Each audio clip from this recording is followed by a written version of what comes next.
17 बिसिवा मध्य प्रदेशनि खरगपुराव खुबर खलायनि पुलिसनि गुलिबै लांमा चामानि साल मुइतु खलायै कोकटी साल आगरतला बानुगुस स्मृति भवन किसान मोर्चानि फारसेंथै खादुमानि बान्दा संजाखा तिनि सालमारिनो रुगै किसान मोर्चानि राज्य सम्पादक पवित्र करबिनि कगलाम नारुथानि शाखा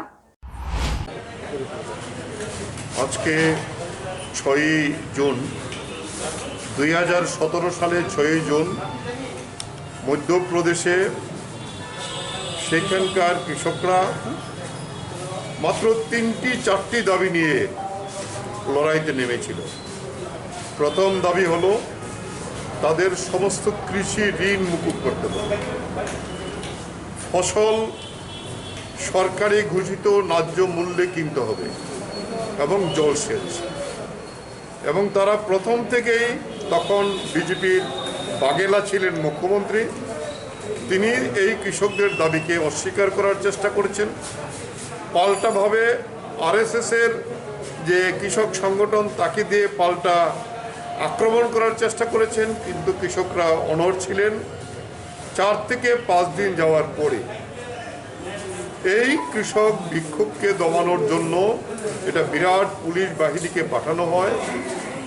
এবং সেই জায়গায় লক্ষ্য করার বিষয় যে এই যে বিজেপি সরকারের পুলিশ বাহিনী এমনকি কোনো ওয়ার্নিং দেয় নাই, ফাঁকাবাজও করে নাই, সরাসরি গুলি চালিয়ে সেখানে 6 জন কৃষককে সেদিন হত্যা করেছিল।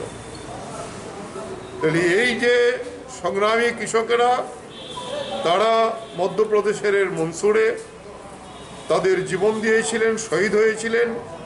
এরপরে আমরা বলবো আজকের যে কৃষক আন্দোলন বলা যেতে পারে তার সূচনা, সেখানে দেশের প্রায় 20টি আর 200টি কৃষক সংগঠন তারা একত্রিতভাবে সারা ভারত কৃষক সংঘর্ষ সমিতি গড়ে তুলেছিল এবং এই মধ্যপ্রদেশের কৃষক আন্দোলনকে সেখানে গোটা দেশে বেগবান করার জন্য লড়াই করেছিলেন, একত্রিত হয়েছিলেন। দিল্লিতে ধর্ণা হয়েছে, দিল্লিতে বিক্ষোভ সমাবেশ হয়েছে, অন্য সমস্ত রাজনৈতিক দলগুলো সেই সমাবেশে যোগদান করেছিলেন।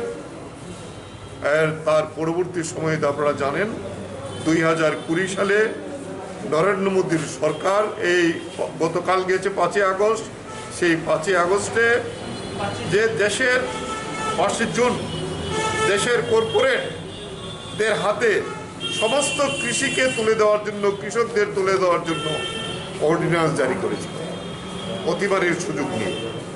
এবং এরপরে এটাকে বিলে পরিণত হলে পার্লামেন্টে জোর জবরদস্তি করে এবং 26শে নভেম্বর 2020 থেকে কৃষকরা এই ধর্নায় বসেছে। তারা পার্লামেন্ট অভিযান করতে এসেছিল, অভিযান করতে দেয়নি। আজকে 6 মাসের উপর হয়েছে। আমরা বলবো তার এই সূচনা এই মধ্যপ্রদেশের মনসুরের কৃষক আন্দোলন থেকে হয়েছিল। তাই এর ভিত্তিতে আমরা প্রতি বছরেই এটাকে প্রতিপালন করি। এখনকার সময়তে তার গুরুত্ব আরও অনেক বেশি হিসেবে উপস্থিত হয়েছে। এই কৃষকদের যে রক্ত শহীদান, এটাকে ব্যর্থ হতে দিতে পারি না। এবং কৃষকরা অনড়। গতকালকেও হরিয়ানাতে, পাঞ্জাবে সমস্ত হরিয়ানার মুখ্যমন্ত্রী, উপমুখ্যমন্ত্রী সহ তাদের বাড়িতে গিয়ে কৃষকরা ধর্ণা দিয়েছে। প্রথম পুলিশ বাধা দেওয়ার চেষ্টা করেছিল, তারপরে বাধা দিয়ে পারেনি।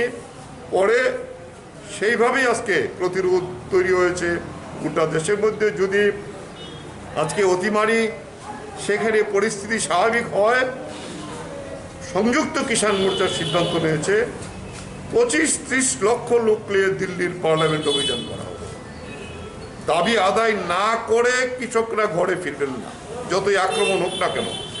ইতিমধ্যেই আমাদের 470 জনের উপরে কৃষক এই দিল্লির সীমান্তে তারা শহীদ হয়েছেন এই আন্দোলন করতে গিয়ে।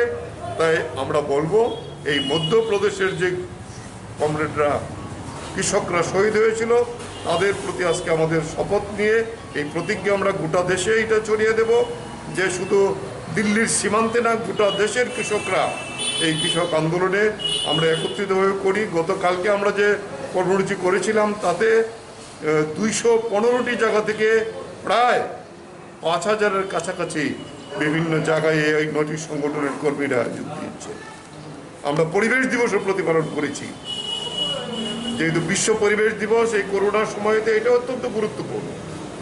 এবং আমরা কালকে প্রায় এই 200 জায়গাতে 3,000-এর উপরে গাছ আমরা লাগিয়েছি। আমরা সিদ্ধান্ত করেছি গোটা জুন মাস ব্যাপী আমরা এই গাছ লাগানোর অভিযান করব। 25,000 গাছ আমরা আমাদের সংগঠনের পক্ষ থেকে লাগাবো আমাদের যার যার বাড়িতে। যে আমরা শুধু লড়াই না, সংগ্রাম না, মানুষের জীবন রক্ষা করার জন্য আমাদের দায়িত্ব আমরা পালন করব।